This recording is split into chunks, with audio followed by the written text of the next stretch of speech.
Welcome to NTD Newsroom. I'm Don Ma. President Trump signing a rare earths deal with Australian Prime Minister Albanese, this in an effort to curb dependence on China. A top White House advisor expects the government shutdown to end this week, what he says President Trump will do if that fails to happen. In Chicago, a federal judge is questioning ICE and Border Patrol officials on the use of force and body camera compliance, while Illinois prepares a response to the Trump administration's request to deploy the National Guard. NTD's Chris Bob is downtown with the latest. President Trump will increase tariffs and cut subsidies to Colombia over drug trafficking. We discussed this with the Latin America correspondent for the Epoch Times. A fragile ceasefire is holding after the deaths of 2 Israeli soldiers and a wave of airstrikes on Gaza. The U.S. State Department warns Hamas to stop any planned attacks. 8 priceless jewels were stolen from the Louvre Museum in Paris. While the museum was open, police are now racing against time to find the thieves.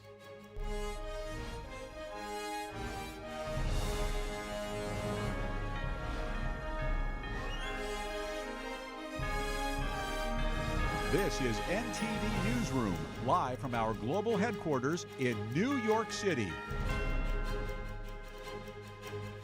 Good afternoon, and thank you for joining us today. President Trump and Australian Prime Minister Albanese signing a joint minerals deal in efforts to curb dependence on China. And the president floating other threats on China ahead of his meeting with CCP leader Xi Jinping in South Korea. We now go live to NTD's Mari Otsu at the White House. Good afternoon, Mari. What can you tell us about Prime Minister Albanese's visit? Don, good afternoon. As China is now imposing tougher export controls on its own critical minerals, today President Trump and Australian Prime Minister Albanese are signing a joint rare earths deal in an effort to curb dependence on China. The deal involves the mining, processing, and exporting of these rare earths from Australia to the U.S. Take a look. We've had a very good relationship. We've been working on that for quite a while. In about a year from now, we'll have so much critical mineral and rare earths that you won't know what to do with them. They'll be worth about $2. And White House economic advisor Kevin Hassett this morning is saying that Australia will be really helpful in the effort to make the global economy less vulnerable to the, quote, rare earth extortion that we're seeing from the Chinese. President Trump and Albanese are also talking submarines and military equipment today, with President Trump saying that the AUKUS pact, a Biden-era security agreement between the U.S., the U.K., and Australia, is, quote, moving along very rapidly. President Trump also restates that additional 100% tariff threat on China if they cannot make a deal by November 1st, and floats export restrictions on aircrafts. Take a look. Said, if we don't make a deal, I'm putting on an additional 100% on November 1st. I think we'll make a deal. They threatened us with rare earths, and I threatened them with tariffs, but I could also threaten them with many other things, like airplanes. You know about airplanes, because they can't get parts for their airplanes. We build their airplanes.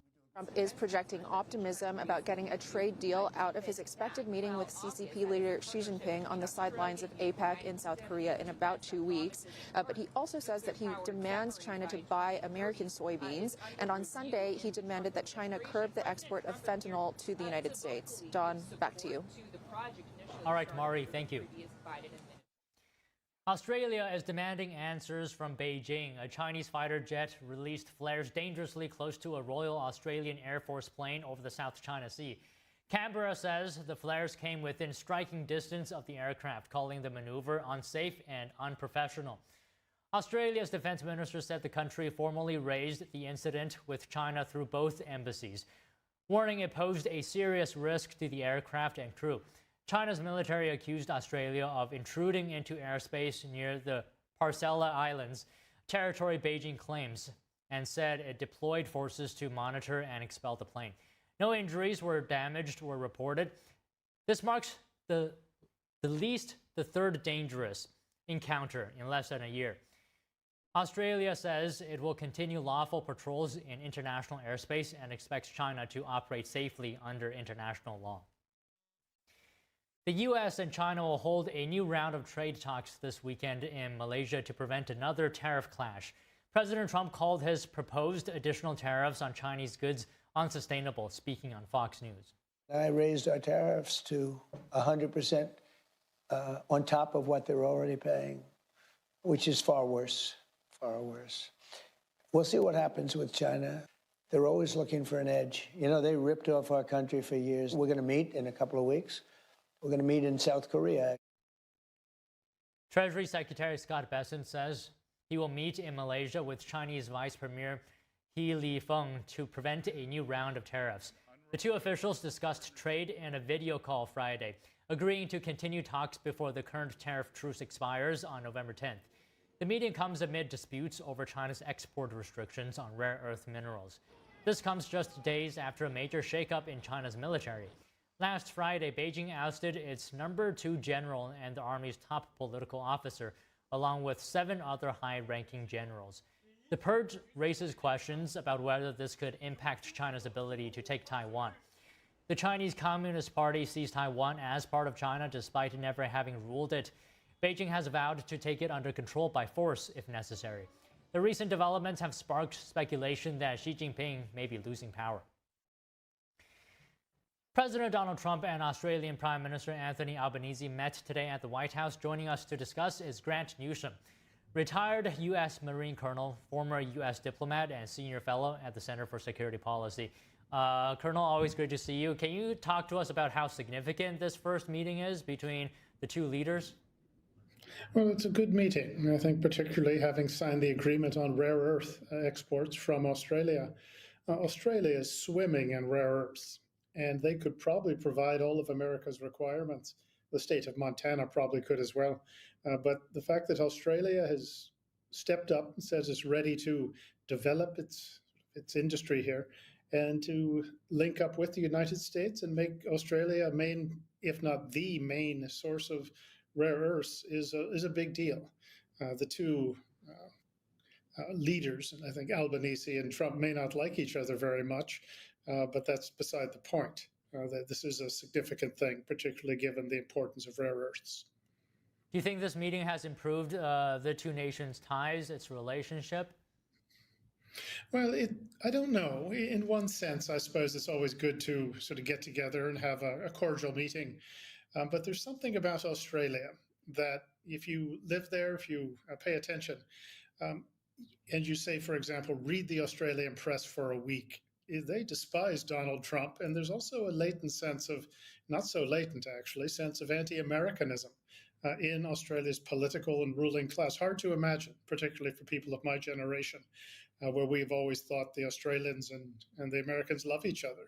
And the Australians, make no mistake, are fine people and have a very good military, even if it doesn't quite have a strategy.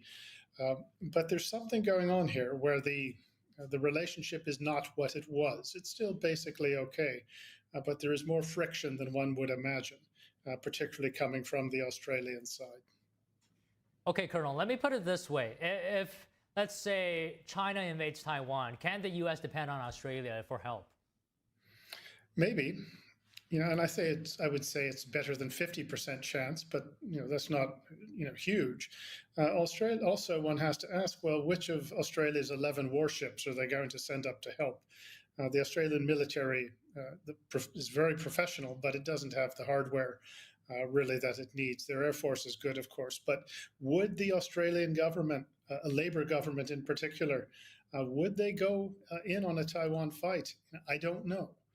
They say they will, or suggest they will, but I'm not sure. There's a sort of a softness towards the People's Republic of China in the Australian administration, in the Labour Party, that one cannot overlook. And they have shown a willingness to sort of put national interest or national security second to the opportunity to sell lobster and wine to China.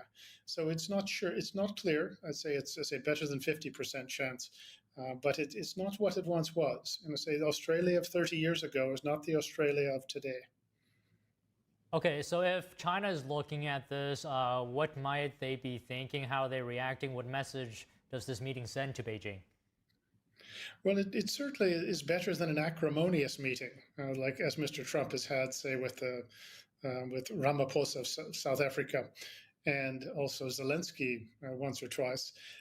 But so the Australians see that the Americans and the Australians are getting along, they are cooperating, and the AUKUS agreement as well, where the Americans are going to provide submarines and submarine technology to Australia, that's a big deal. So China looks at this and says, well, how do we have to split this relationship? And economic pressure on Australia is one way that they are going to go about it. And that's also they also have a political warfare effort, very active against Australia, and they are using the Chinese diaspora in Australia to exert influence on this, and also appealing to that fundamental resentment that you find in parts of Australian society against the United States. So China knows it has its work cut out for it when it comes to Australia, but it also sees that it has some opportunities. Okay, so you said earlier that the Australia now is not the Australia 30 years ago. Can you talk about that shift a little bit? What has changed? How is Australia balancing its ties between the U.S. and China? Well, partly, and I'm sort of half joking, is that a lot of people have the image of Australia as a bunch of Paul Hogans, or also as a bunch of the people who stopped the Japanese in New Guinea on the Kokoda Track in 1942, and the first ones to do it. And it's just it's a change in sort of national character. It's hard to explain. Partly a certain type of people has died off. And what you do have is one that is in some respects anti-military, and also is all in on the green, sort of the green movement, despite Australia having all the energy resources it needs. And it simply is not as committed to its own defense, it seems. And it has gotten itself dependent on the People's Republic of China. Australia doesn't make very much anymore. And when it comes to energy, it probably has about 3 or 4 weeks in the event those supplies were cut off. So it hasn't taken national security as seriously as it used to. But I will stress the Australian Defence Forces are very, very professional. The big problem with them is there's not 10 times as many of them. But in terms of the country, it's almost they haven't decided if they're exactly what they are pro. Are they pro-West, or are they trying to split the difference? And for many years, in recent times, the Australians have said, well, we want to rely on China for our economy. We want to rely on the Americans for security. Well, you can only do that for so long. At some point, you're going to have to choose, and that's a balancing act that really can't continue. And when you do look, as I said, at the nature of the Australian Labor Party and even some of the Liberals, the Conservatives, that there is a sort of a distancing, I think, from the United States and from sort of the West, as you might call it, and a cozying up to the PRC. Of course, business interests in Australia, just like in the United States, do their best to ensure that China's interests are well represented. Okay, so you're saying that this balancing act can't continue. How crucial is Australia to U.S. efforts to counter China? Can the U.S. do without Australia or other nations in the area like New Zealand as well? Well, we could probably do without New Zealand, but Australia is very important. I would say it's not as important as Japan when it comes to regional defense, but it's a close second when it comes to that. Geographically, Australia is very important if you're going to not just conduct military operations, but you want all the help you can get. And the political benefit of having Australia aligned with us or on side, and having the Australian military available to pitch in where they can, and they have always been willing to do that to date. That is important. And as there's a political, psychological aspect to having Australia as a solid ally, not just of the United States, but of Japan and the other free nations in the region. So it's an important piece of the puzzle. Is it indispensable? It's hard to say. Well, maybe, maybe not, but you certainly don't want to have Australia drift away into some sort of inadvertent neutrality. All right, so Colonel, I want to pull on a thread that you mentioned earlier on rare earths. Is it possible for Australia and the U.S. to cooperate in such a way to reduce complete dependency, eliminate complete dependency on China on critical minerals? I think it probably is. Not just Australia. As I said, the United States has plenty of them in America. But Australia is blessed with an overabundance of these things. And if they're serious about it, they make the effort. That the Chinese may find that, well, they're not quite as important as they used to be. And this could happen quicker than people think if the will is there. But do expect the PRC, the Chinese, to apply a lot of pressure on Australia to try to sabotage and sort of coerce the Australians into not moving forward as fast as they could or as much as they could with this rare earth proposal that Albanese just signed today with President Trump. Okay, Colonel, just one last question. Can you speak in detail what has been the impact, really, in the real world of China's dominance on rare earths? Well, it is such that the Americans and the Trump administration have not been able to do anything near what they would like to do in applying economic pressure and other pressure on the PRC. By China playing this card, it put the administration in a position where they had major companies, American companies, coming to the White House and saying, look, if we don't have ready access to these things, we're going to have to shut down some of our factories within a matter of weeks. And that's how big a chokehold the Chinese have got. They've set about this decades ago, and they have gone about really getting a vertical lock on the entire rare earth industry to the point where the figure is something like 70% of all rare earths come from China, and 90% of the processing is done in China. And that is a stranglehold. But sometimes when you have that stranglehold, it doesn't quite have the effect you think. It's not as if the Americans and the West are going to roll over. What you could find is it simply has spurred them on to doing things like the Americans and the Australians have agreed to do and develop alternative sources, alternative rare earth industries, in effect, processing systems. And China may find itself with a lot of rare earths, but not being the only game in town. And that is something that we just might see. Well, okay, Colonel, great insight as always. Pleasure speaking with you. Well, thanks very much. In Chicago, a federal judge is questioning ICE and Border Patrol officials on the use of force in body camera compliance, while Illinois prepares a response to the Trump administration's request to deploy the National Guard. Don't go away.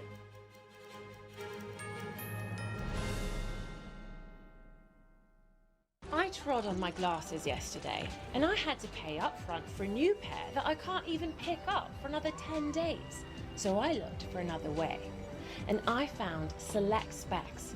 I ordered online. My new glasses just arrived this morning, and I can pay over the next few weeks. This is the way to buy glasses. See now, pay later with Select Specs. Next day delivery and deferred payment options only at selectspecs.com.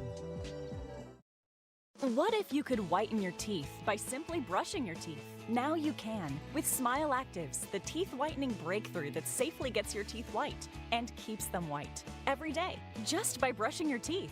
I never thought that whitening my teeth could be so easy. I just put the gel on the brush, the toothpaste on it, brush, and I can see my white teeth. Simply add Smile Actives to any toothpaste, and our patented PolyClean technology activates into a powerful microfoam that penetrates into the enamel surface to safely lift and remove stains. You need a simple way to whiten your teeth, without strips, without trays, without going to the dentist. And it was about time that a product was developed that you would be able to do that with just brushing. And now, Smile Actives is even better with new Pro Whitening Gel with 33% greater whitening power, clinically shown to whiten teeth faster, up to 8 shades. 100% of users saw whiter teeth. On food stains, coffee and wine stains, even on veneers, crowns, and dentures. I eat the blueberries, I drink the coffee, and I know that Smile Actives will keep my teeth white every day. If you could use something so easy like Smile Actives to take yellow teeth to white teeth, why wouldn't you? Why spend hundreds of dollars for whitening treatments at the dentist when now you can whiten your teeth with new Smile Actives Pro Whitening Gel every time you brush your teeth? Call or go to smileactives.com and for a limited time get new Pro Whitening Gel for just $24.95. Order in the next 5 minutes and buy one get one absolutely free for just $24.95. That's 2 for 1 and save 58%. We'll even include free shipping. Get your teeth whiter guaranteed or return it within 60 days for your money back. I smile every day now. the difference is literally night and day. So now I'm always smiling, always choosing, because now my teeth are much whiter. This offer is not available in stores, so call or click now before the special buy one get one free offer goes away. Discover the ancient secret to vitality and longevity with Puretang Black Ginseng. Crafted from premium 6-year-old Korean ginseng, each root is carefully nurtured for over 2,260 days, undergoing a traditional 9-round handcrafted process of steaming and drying to unlock full potency and absorption. Experience pure natural energy with Puretang Black Ginseng. Order now at puretang.com.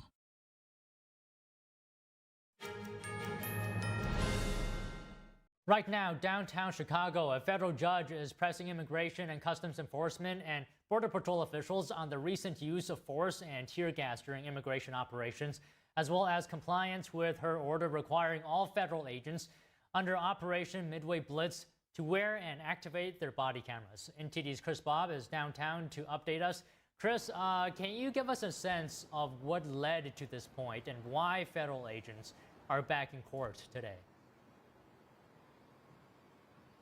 Good afternoon, Don. Yes, so I'm outside the Dirksen U.S. Courthouse where currently there's a hearing going on with a couple DHS officials. We saw earlier Kyle Havrick go in from Customs and Border Patrol, as well as Sean Byers, who's with ICE. He's the deputy director. This all relates to Operation Midway Blitz, which is ongoing in Chicago. We learned last week from a DHS statement that it has led to over 1,500 arrests so far in Illinois.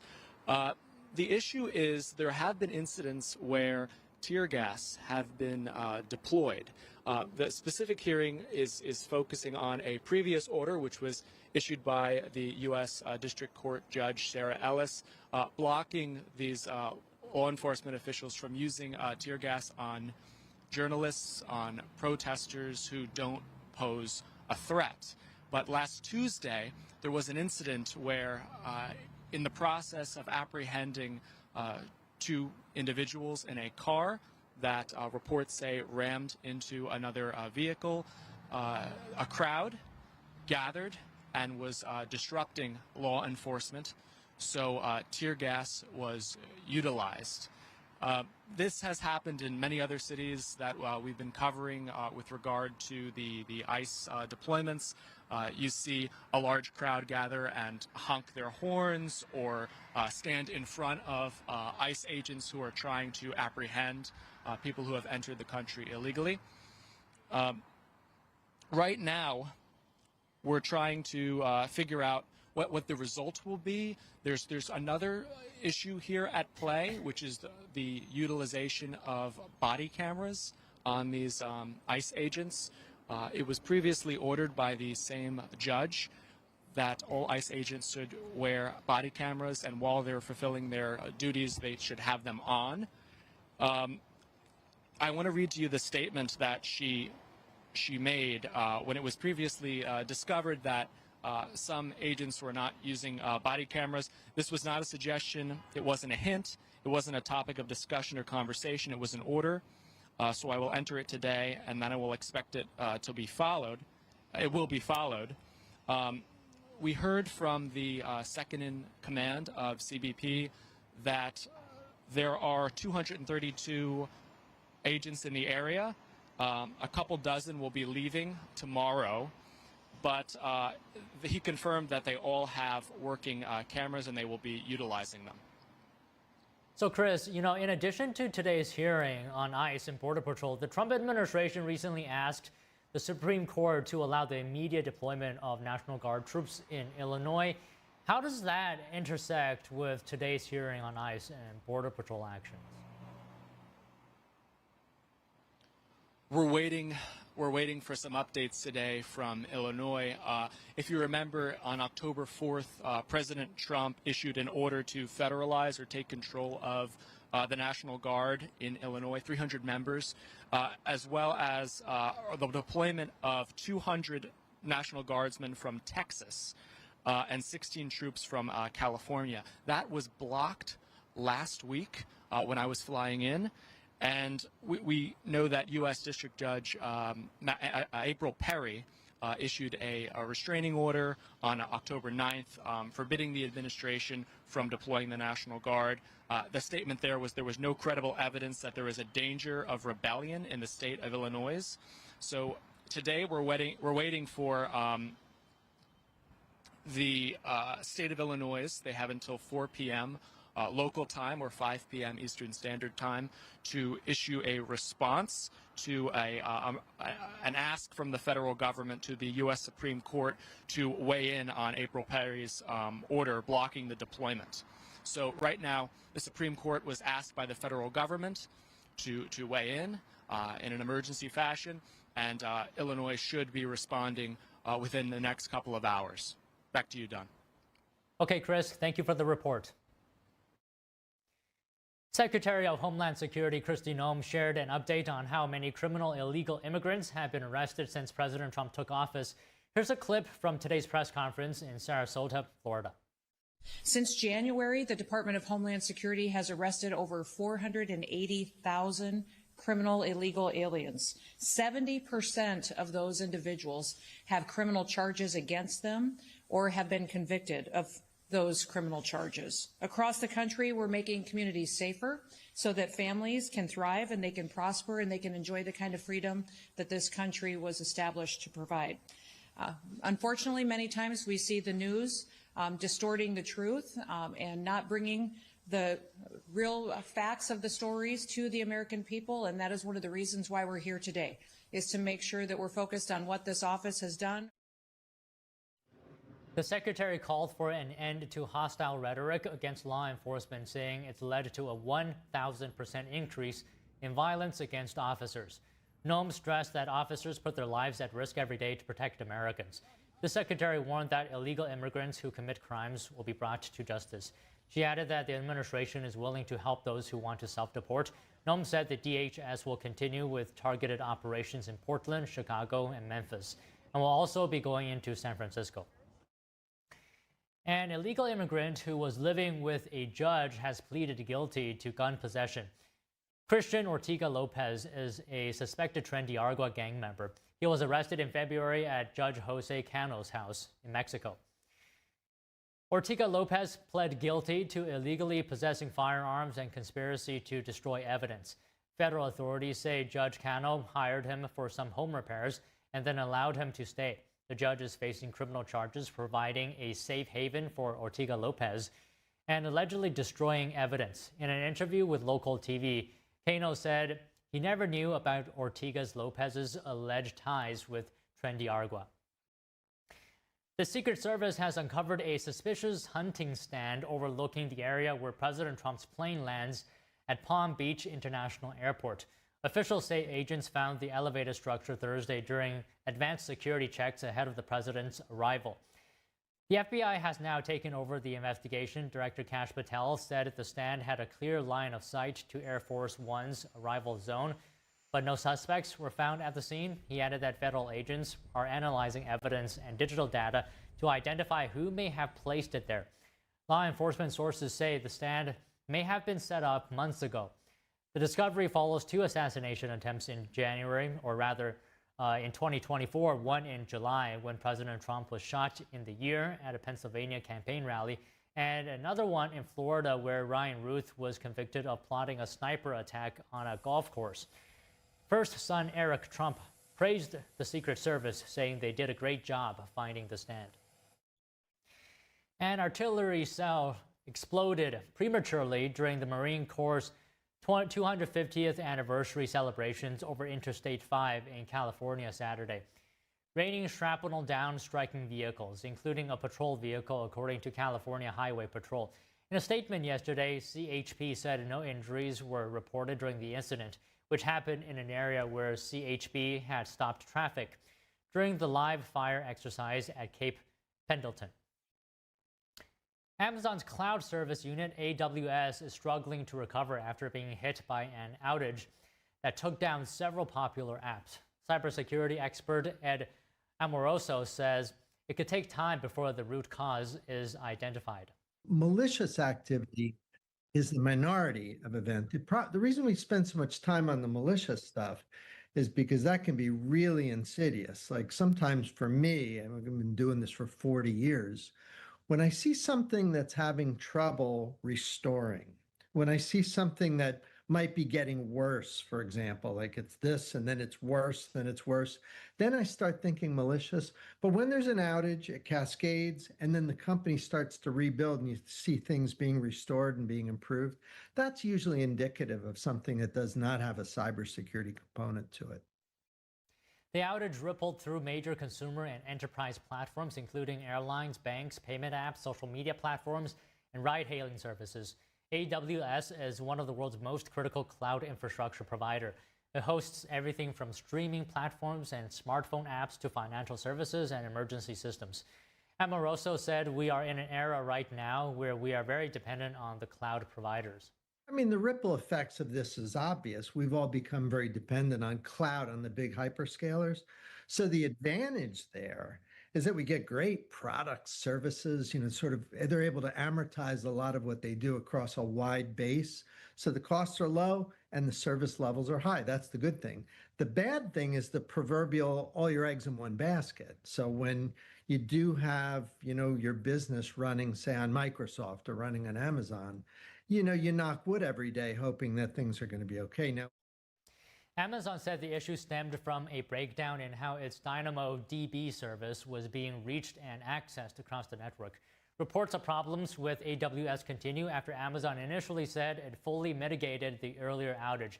The tech giant says it is fixing the problem and appears to be working. Okay, President Trump will increase tariffs and cut subsidies to Colombia over drug trafficking. We discuss this with the Latin America correspondent for the Epoch Times after this break.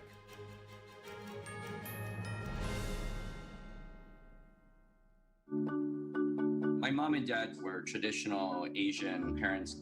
Now my father would go to work before I woke up in the morning, and then he would come home too tired to play with me. I tell my son, I love you every single day. Now my dad has never said that to me. Not because he doesn't love me, but because culturally it wasn't comfortable for him. So I teased him the other day and I said, how come you never say that to me? And he said, you're too old now. Now that he's a grandfather, he says, I love you to my son every time he sees him. My advice to all the fathers out there, forget the material things, forget the cultural restrictions. They grow up way too fast for you to waste even a single precious minute or moment. Say bye-bye. Bye-bye. Being a cowboy, I don't know anything different from when I was 3 or 4 years old. I did tough things. I thought everybody needed to do tough things, and if you didn't, I didn't have time for it. I had a very successful career at a very young age, and life was fast. I was preparing physically. I wasn't doing anything mentally on the inside. And then I got hurt. I wanted to be better as a person, and I really dug into mental health. I start my day with 20-minute workouts. I live life 8 seconds at a time. Horses are so therapeutic. They know what you're feeling. When you're nervous, they're nervous. You won't say it back, but we're pals. I take a lot of responsibility in taking care of my kids, my family, being there for them. You're gonna have tough days. Everybody does. Find a place to stop and just breathe. Love your mind.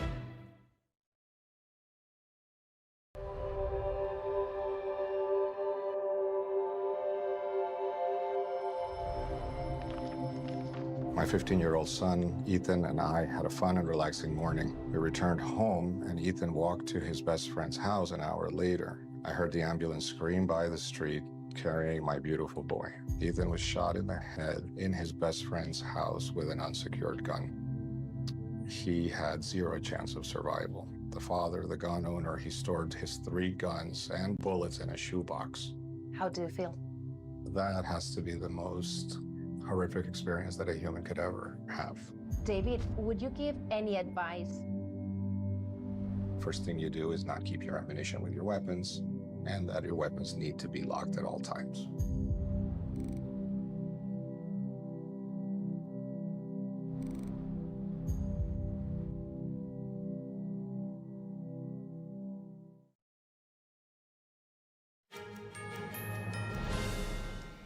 Colombia's foreign ministry said today the country has recalled its ambassador from the United States.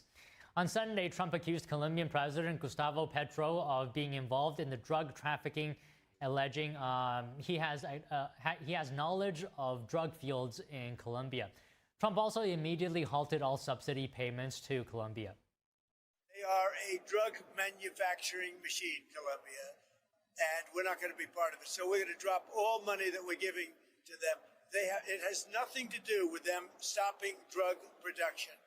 And you look at the fields are loaded up with drugs, and they refine the drugs, and they make tremendous amounts of cocaine, and they send it all over the world, and they destroy families. No, Colombia is out of control, and now they have the worst president they've ever had. He's a lunatic who's got a lot of problems, mental problems. Defense Secretary Pete Hegseth also said U.S. forces carried out an airstrike on a vessel linked to a Colombian terror group. He said the group was carrying large amounts of narcotics along a known drug route. Colombia's President Petro defended his administration's efforts to combat drug trafficking in Colombia, the world's leading cocaine producer. He called himself Colombia's strongest opponent to narcotics. President Trump will increase tariffs and cut subsidies to Colombia over drug trafficking. Joining us to discuss is Marcos Rodriguez, editor-in-chief for the Epoch Times Brazil and Latin America correspondent for the Epoch Times USA. So good to see you today. You know, Trump accused President Petro of facilitating drug production. What are your initial thoughts on this, the overall situation here? Well, hey, Don. So thank you for having me. It's always a pleasure. Now, my initial thoughts are twofold. One, this is part of a campaign pledge really by President Trump to try to focus on national security and try to lessen the flow of drugs into the United States. On the other hand, we have Marco Rubio being the first Latino Secretary of State, and that's not by chance. The US has been very aware of trying to secure its influence on its near abroad, so we're talking Latin America mostly. And that really is another step in the sense of strong arming lots of mainly left-leaning Latino leaders, Latin American leaders, into a position that's less adversarial towards the US. So my initial thoughts are twofold: campaign pledge on national security, and then also, of course, asserting US influence in its near abroad in the Latin America region. But, you know, I can't help but wonder whether this is going to impact relations between the two nations. Can you speak to that?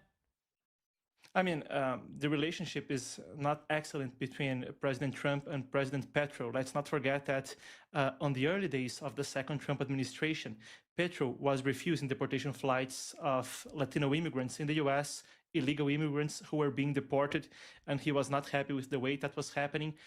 So Trump basically started talking about tariffs and even posted a picture of himself, Trump, on Truth Social dressed as a gangster. And talking specifically about Petro. So the relationship is not great, but there's a broader picture here where Colombia, of course, is probably the most traditional US ally in the region. So in the broader context of the long-term relationship between both countries, there is some leeway, some maneuvering room for us to see how this plays out. But in the short term, the relationship was already not great, and this is yet another escalation, but I wouldn't say it's exactly a breakthrough. It's another chapter of a broader trend we're seeing during the second Trump administration. So do you think Colombia will respond in some form? How will they respond? I mean, they have already recalled their US ambassador. That's a response. I'm not sure exactly what other moves Petro has in his hand, and he definitely has to be careful not to overplay his hand in international relations. Let's not forget that Colombia has elections coming up. You know, Petro can't run for a second term.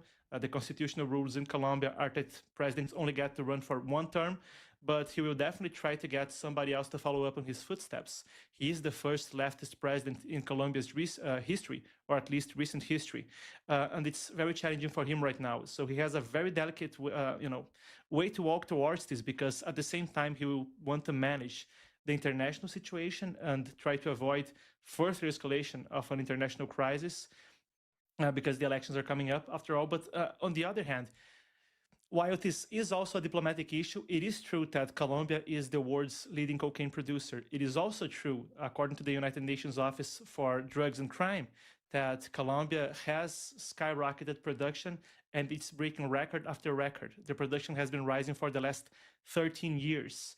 So what Colombia could do in response, I mean, recalling the ambassador is a symbolic move, but they're in a position right now where it's very hard for them to have the cards, and even with the cards that they have to be very careful not to overplay their hand, because, as I said, elections are coming up, and Petro has a big task ahead if he wants to have somebody else on the left come after him in Colombia's presidency. So, following up on that, how do you think what President Trump said, including the idea of tariffs, withdrawing subsidies, how could that influence Colombia's internal politics? I mean, I think it will definitely have an influence. It's hard to tell right now because some of the leaders that Trump has antagonized, I mean, if we're talking in an electoral sense, some could say it has backfired. I mean, if you look at Pierre Poilievre and Justin Trudeau in Canada, what happened was that Mark Carney, the leftist candidate, eventually, also because of Canadian sentiment towards Trump, ended up having a boom in popularity and turned around the situation where liberals were set to lose the election in Canada. We have also seen in my native Brazil, Lula gaining popularity during a standoff with Trump. So it's hard to tell how it's going to play out because that's, of course, not a hard set rule, but we have seen some of that happen in a few countries. Now, it's not only about domestic policy in an electoral sense, because Petro was already very hard pressed into changing his policy with drugs. His so-called total peace plan, changing the approach to guerrillas, to narco-terrorists in the country, which traditionally has a lot of them, the FARC, the ELN, the National Liberation Army, and other socialist guerrillas. I mean, he was already hard pressed on changing his policy towards that. I mean, record production is a sign that it was not working. So in the electoral sense, it's hard to tell. It might in the short term boost Petro's popularity, but we'll have to wait and see whether that carries all the way until the elections and whether it's enough to change the situation where his popularity is not doing well. And on the other hand, it will probably press him into changing drug-related policy. He was already having to reconsider given, what can be described as a failure of his so-called total peace plan, trying to appease narco-terrorist guerrillas involved in drug trafficking. Okay, Marcos, can I just ask you one more question here? So you said earlier that the relationship between President Trump and Petro is not great to begin with. With this latest event, whether you want to call it an escalation or something else, could this push Colombia closer to China in terms of its relationship and ties? I mean, to an extent, like I said, we have to keep in mind that the broader trend is that Colombia is a historical ally in the for the US in the region. So on the short term, we might see some Chinese advancement, but it's very nuanced because China has its own US crisis to deal with the trade war, with rare earth minerals, with Trump meeting Xi at the end of the week in the APEC summit. So there's a lot going on in the relationship between China and the US, and I don't think the Chinese Communist Party would have the energy right now to keep going further in Latin America as it has. In the broader sense, the answer would be not likely, but in the short term, we might see diplomatic relations getting closer, even if as a sign to the US that Colombia might have other partners on the table. So I would say in the short term, maybe in the long run, it would be really hard for Colombia to break away from US influence and from the US as an ally. Let's not forget, though, that we might see some symbolic acts happening when we had the Chinese spy balloon flying over the US a while back. The same happened in Colombia, and their attitude was way more appeasing than the US was, even back then during the Biden administration. Well, okay, Marcos, good to talk to you today. Thank you very much. Thank you so much. Now on to the fragile peace effort in the Middle East. The ceasefire appears to be holding up after a deadly flare-up in Gaza between Israel and Hamas terrorists. Here's the latest. The ceasefire between Israel and the Hamas terror group is still holding. A deadly attack in southern Gaza killed 2 Israeli soldiers. Israel launched a wave of strikes in response before agreeing to resume the ceasefire Sunday evening. The U.S. State Department warned Hamas to stop any planned attacks, saying Washington and other guarantors of the deal would respond to ceasefire violations. President Trump confirmed the truce remains intact. We want to make sure that it's going to be very peaceful with Hamas, and as you know, they've been quite rambunctious. It's going to be handled toughly but properly. Is the ceasefire still in place? Yeah, it is. Trump also says he wants to help rebuild Gaza, telling Fox News about what he calls a Freedom Place initiative led by a new board of peace. Trump says he has been asked to chair the board. Meanwhile, Vice President Vance says the ceasefire is fragile but offers the best chance for lasting peace. The best case scenario, meaning if this thing absolutely produces that sustainable long-term peace that the president and I hope that it will, there are going to be fits and starts. We think that it has the best chance for a sustainable peace, but even if it does that, it's going to have hills and valleys, and we're going to have to monitor the situation. And in Tel Aviv, Trump's nominee for Ambassador at Large for International Religious Freedom, Mark Walker, met freed hostage Keith Siegel and with hostage families, urging vigilance in enforcing the ceasefire. We operate with strength, but we always say something in America called trust but verify. And I think that's what we're going to have to continue to do with Hamas, is some of the behavior that we've seen in the last little while. Walker was joined by Ruby Chen, whose son Ite was killed and whose body is still held in Gaza. He pleaded for all hostages, living and dead, to be returned. There was an agreement signed about 10 days ago that talked about the release of 48 hostages. That is what Hamas committed to. And we've only seen 29 hostages come out. That was not the expectation of the mediators. That was not the expectation of the families. Meanwhile, Special Envoy Steve Witkoff and former Trump advisor Jared Kushner spoke to CBS News earlier, discussing the talks that led to the ceasefire. On 60 Minutes, Witkoff spoke about meeting negotiator Khalil al-Hayya, whose son had been killed in Israeli strikes in Doha. And we expressed our condolences to him for the loss of his son. He mentioned it. And I told him that I had lost a son and that we were both members of a really bad club, parents who have buried children. Witkoff lost his son in 2011 to an opioid overdose. Kushner described how the conversation seemed to change the whole mood of the negotiations. When Steve and him spoke about their sons, it turned from a negotiation with a terrorist group to seeing two human beings kind of showing a vulnerability with each other. Aid deliveries into Gaza, briefly halted Sunday, are now expected to resume. Sunday's deadly attack in Rafah killed 2 Israeli soldiers and wounded 3 others. According to residents and authorities in Gaza, the Israeli counterattack killed at least 26 people. By nightfall, Israel announced it would once again enforce the truce, warning it would respond to any further violations. Hamas denied involvement in the Rafah attack and said it remained committed to the ceasefire. A U.S. Embassy spokesperson said Special Envoy Witkoff and Trump's son-in-law Jared Kushner returned to Israel today. They're expected to meet members of Prime Minister Benjamin Netanyahu's government, and Israel today reopened one border crossing for aid. Vice President J.D. Vance will arrive in Israel tomorrow. The country's airport authority announced preparations for his arrival at Tel Aviv's airport. Israel's airports authority said traffic disruptions around the airport were expected between 10:30 a.m. and 1:30 p.m. local time, which is 3:30 to 6:30 a.m. Eastern. And 8 priceless jewels were stolen from the Louvre Museum in Paris. While the museum was open, police are now racing against time to find the 4 thieves who broke into the museum. We have more news after this break.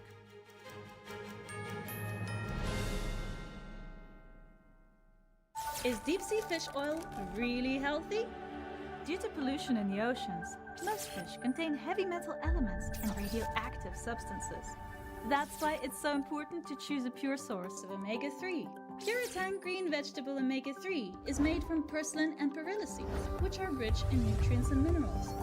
It effectively improves brain power and is beneficial to the heart's health. Puritan Green Vegetable Omega-3. Eat 2 a day and you'll feel brand new. Food. It fuels our bodies, nourishes our spirits, and brings us together. Because we all need nutritious food to thrive. Food gives me energy and it also helps me focus. But not everyone knows where their next meal is coming from. And 1 in 7 people in America face hunger. It's tougher than ever for too many of us. But the simple truth is, ending hunger is possible, and it starts with you. Call or go online to helpfeedingamerica.org and give $19 a month, just 63 cents a day, to help families in your community facing hunger. Feeding America works from coast to coast with partner food banks, food pantries, and meal programs. Your monthly gift delivers food where it's needed most, puts fresh food on the table, and helps kids have healthy meals all year round, even when school is out. You can see the difference with the kids when they're full. Food is everything. Please call the number on your screen or go online to helpfeedingamerica.org. Give $19 a month. Your first gift can double in impact. And we'll send you this free canvas grocery bag as a reminder of how you're helping to end hunger for good. When it comes down to it, it's about taking care of your family first and the loved ones that you need to provide for. Food donations help me tremendously, and I'm very grateful for the food bank. I have hope. The simple truth is, ending hunger in America is possible. You can help make it happen. The need is urgent. Call or go online now to helpfeedingamerica.org, and your gift can double in impact. Big things are happening at Mathis Home. Come in now for 65th anniversary savings all over the store. Like this oversized sofa in an ultra soft fabric with thick premium gel cushions and 5 throw pillows. Anniversary priced at just $9.99. That's an incredible value. Just one of over 100 great sofas in stock and ready for you to enjoy tonight with fast and easy financing and free delivery. Don't miss out on 65th anniversary savings happening now at your furniture superstore, Mathis Home.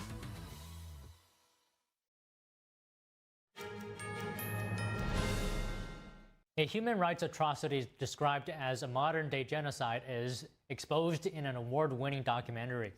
The documentary, State Organs, uncovers the Chinese regime's forced organ harvesting trade. A local councillor in the UK told NTD that even though the audience members will be shocked and horrified, more people need to know about it. NTD's Jane Werrell reports from the UK.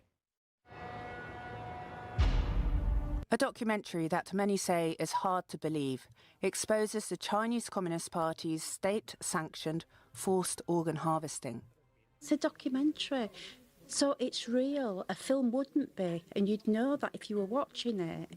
But this is real. Despite knowing that people who attend will be shocked and horrified, they need to know.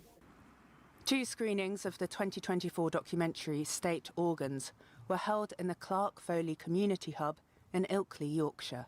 An international tribunal held in London in 2019 found there was clear evidence that forced organ harvesting has taken place in China for years on a significant scale and is still taking place. It found practitioners of the Buddhist school meditation Falun Gong were the primary victim group, with other persecuted minorities such as Uyghurs in the Xinjiang region, Tibetans, and House Christians also at risk.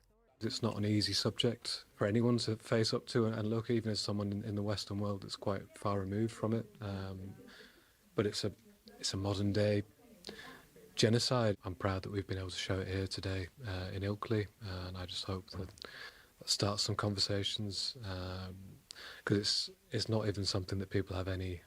That's a common thread with people that I've spoken to, just not having any sort of knowledge of it. It's not what happens in a civilised society, and I think the rest of the world, once as this is well known, will indeed be very shocked.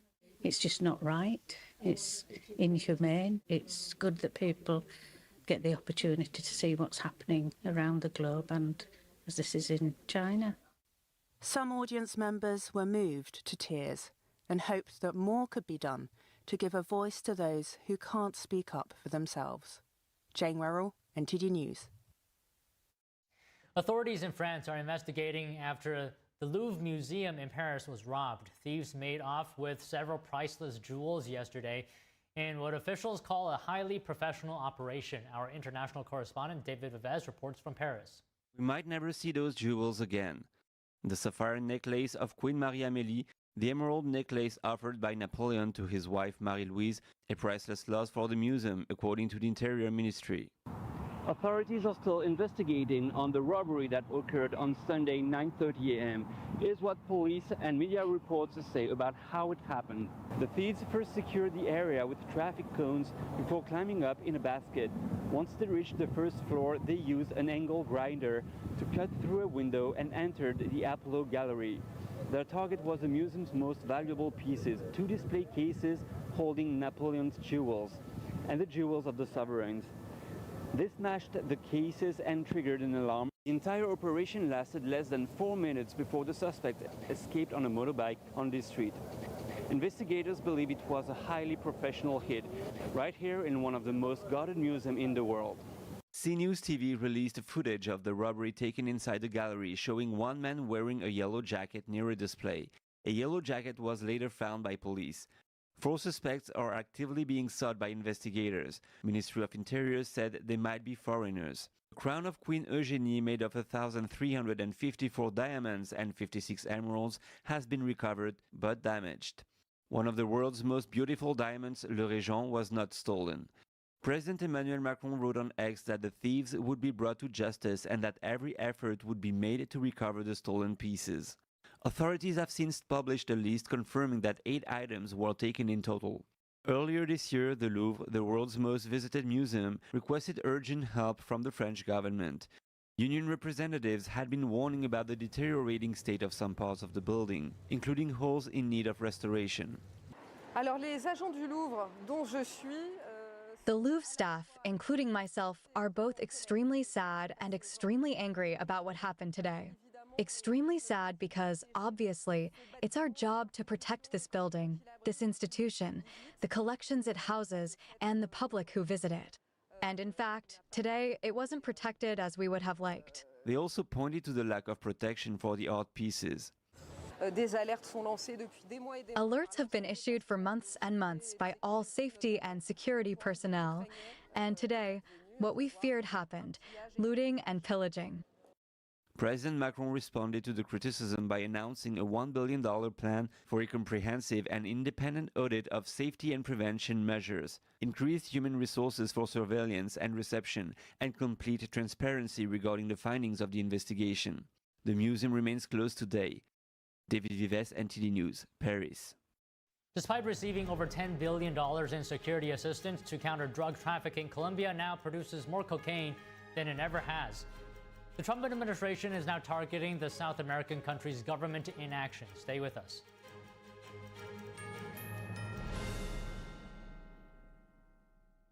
With almost 4 decades in the spotlight, Cindy Crawford has never lost her stunning glow. With her gorgeous, age-defying skin, US Weekly says whatever she's doing, it's clearly working. How does her skin still look firm, smooth, and youthful at 58? It's meaningful beauty. And now, with new advanced formulas, it's better than ever, delivering our age-defying ingredients even deeper into the skin to fight wrinkles where they begin. Just wait until you see the difference meaningful beauty can make for you. Instant hydration, instant plumping. My skin looks amazing. What I'm most proud of is over 5 million women have trusted Meaningful Beauty, and they're getting great results, and I get that feedback from them in airports, supermarkets, walking down the street, and I love it. And today, we are celebrating 20 years of Meaningful Beauty with a brand new offer you don't want to miss. You can get the entire advanced Meaningful Beauty system with all 5 age-defying super treatments. And when you order today, you'll receive our Targeted Treatment Duo, a $128 value free. Introducing the Wrinkle Smoothing Capsules to target crow's feet, forehead lines, and lines around your mouth. Plus, you'll also get the new Skin Renewing Facial Tool with heat, massage, and red light to boost the absorption of the wrinkle smoothing capsules and reduce the appearance of puffiness. The Skin Renewing Facial Tool and the Wrinkle Smoothing Capsules together create Meaningful Beauty's amazing targeted treatment duo. This plus this equals incredible results. Get all this, a $300 value for just $49.95. But you must act quickly. Results guaranteed or your money back. If you haven't tried Meaningful Beauty yet, this new offer is something you don't want to miss. This special offer is not available in any store, so don't wait. Scan the code, call the number below, or go to meaningfulbeauty.com right now. I'm excited to announce that we're having our biggest 3-in-1 sale ever with a limited edition product, a back-in-stock special, and a closeout deal you won't find anywhere else. So go to mypillow.com or call the number on your screen. Use your promo code to get our MyPillow bed sheets